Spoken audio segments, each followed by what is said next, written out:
চাঁদের পথে যাত্রা শুরু করতে না করতেই বিব্রতকর এক বিপত্তির মুখে নাসার স্পেসক্রাফট ওরিয়ন। উৎক্ষেপণের পরপরই যান্ত্রিক ত্রুটির মুখে পড়েছে ওরিয়ন ক্যাপসুলের টয়লেট সিস্টেম।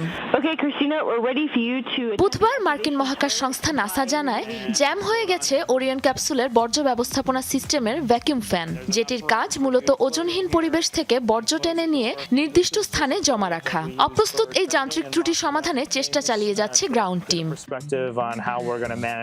নাসার মুন মিশনে যাওয়া মহাকাশ যানগুলোর জায়গা সংকুলনের কারণে আলাদা শৌচাগারের ব্যবস্থা তৈরি করা ছিল বেশ কঠিন। এই প্রথম ব্যক্তিগত গোপনীয়তার কথা মাথায় রেখে দরজাসহ একটি আলাদা ছোট কক্ষের ব্যবস্থা করা হয় ওরিয়ন ক্যাপসুলে, যেটির আয়তনও একটি 2 সিটার গাড়ির সমান। টয়লেট সিটের নিচে রয়েছে ক্যানিস্টারের ব্যবস্থা।